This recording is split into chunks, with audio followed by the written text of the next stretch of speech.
Andy Horry recently challenged me to be controversial, and while I was thinking about how I could do this, the first topic that came to mind was the topic of sex. And I did a lot of thinking about that topic, and I came up with two things that I'm going to say today, but they weren't that controversial. And so this is not my controversial video. My controversial video is the one before this one. This is merely perhaps slightly taboo.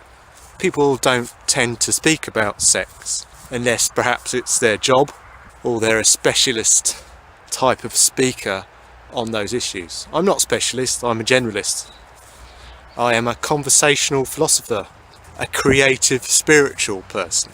But I didn't want to exclude the topic of sex.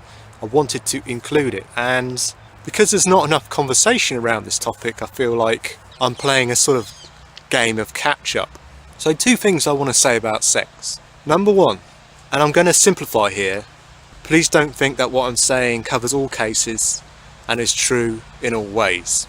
But it is blindingly obvious when I explain it. Sex has a psychological effect. If you're having sex with someone, in your mind, that person will become associated with intense pleasure. And this will be a subconscious effect. Because we are naturally pleasure seeking, you will naturally want to spend more time around this person. Now I know it's not true in all cases, I'm not suggesting that. What I'm suggesting is the simplest possible case. And there are many layers of complexity to talk about on top of this. But I would say this is the starting point. So sex has a psychological programming effect. And that effect is to want to spend time with that person. And it's a good thing too, because the other thing that sex does is make babies. And babies are more likely to survive if the parents, who are the most invested genetic parties, can work together to protect that child and to give that child what it needs. Hear the word there? Together. So it's a good thing that sex programs us subconsciously to want to be around another person. Of course, this probably has to be built up over a number of repeated events, but after you've got enough under your belt, no pun intended, then it can become extremely habitual to want to be around this person. Now that doesn't mean that this person is a good person to be around, but because you've subconsciously programmed yourself, and so is the other person, the bond becomes incredibly tangible. So that's one thing I wanted to say about sex. The effect of sex is the formation of a bond between people on a subconscious level.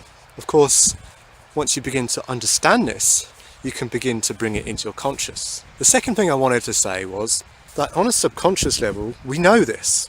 We know that having sex will create a bond.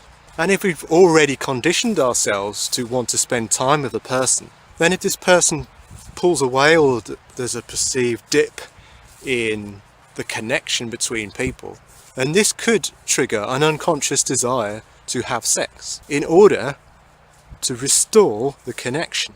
You can think of this like a reclamation programming, a restoration. And before I go, I just want to try and make one more point, and that is if we become aware that associating pleasure with a particular person can want us to spend more time with that person, and when I say pleasure I mean intense pleasure, then you can start to see how you could possibly use this as a spiritual tool. This is where the idea of sex magic comes in. Briefly, in sex magic, one substitutes an experience of the imagination that's happening in the mind with the experience of the other person. And that experience of whatever's happening in your mind then becomes associated with the intense pleasure. Therefore, you will find yourself subconsciously wanting to recreate the thing that is happening in your mind. So you can use this as a magical tool. I guess finally, I'd like to end by saying that you can look at a sexual fantasy in a similar way.